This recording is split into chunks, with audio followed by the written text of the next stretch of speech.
Hi,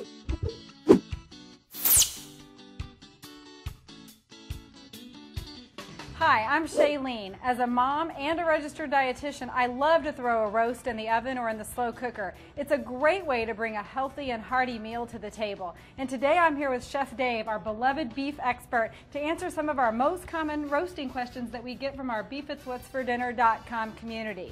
Lay 'em on me, Shalene. All right, let's tackle the first one, Dave. My very first question is, I absolutely love roast, but every time I make one, it can turn out too dry or too tough. What are your best tips for making a roast that just melts in your mouth? I'm going to make it simple, Shalene. Follow two simple rules, simple. okay? And the first rule we're going to talk about is dry heat cooking, okay? Which is perfect for cuts like tenderloin, tri-tip, sirloin. Okay. And what we do is that we place a rack in a shallow pan, place our roast on that rack, and if you don't have one of these, I strongly recommend you get it. It's an oven-proof meat thermometer. Okay. Stick it in to the center, thickest part of the roast, not touching bone or fat. Now, you told me not to touch bone or fat. Tell me about that. Reason for that is because you'll get an inaccurate read on your temperature. Okay. They roast between 325 and 425 degrees, depending on the roast.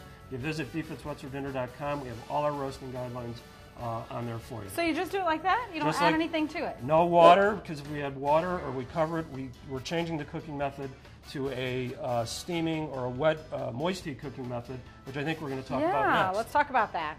Okay, I've got our second cooking, or roasting method rather, is moist heat cooking, all right? And we do that for our less tender cuts, usually coming from the chuck and round, like a shoulder pot roast or a bottom round roast.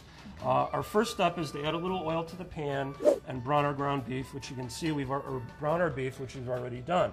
Okay, now I've got my veggies cooking, and what we're going to do now is add our beef back to the pan, and I didn't want to go in there. And then we're going to add our cooking liquid, and today I'm using low sodium beef broth. Okay? I appreciate that because you've got all the great nutrition of the beef and the veggies there too. So we're just going to pour this in, we're going to bring it to a boil, then we're going to reduce our heat, cover it, and let it simmer for about 2 hours. And our doneness test here is until the meat is fork tender. Okay? That's great. So you've got 2 hours to do whatever you want to do now, Shalene. And you call this a moist heat cooking method? This is a moist heat cooking method, Because yes. one of the questions that we also get a lot of is, what's the difference between slow cooking and a slow cooker? Okay, the results are the same. You're always going to get flavorful, tender beef, either method. This is a slow cooking method.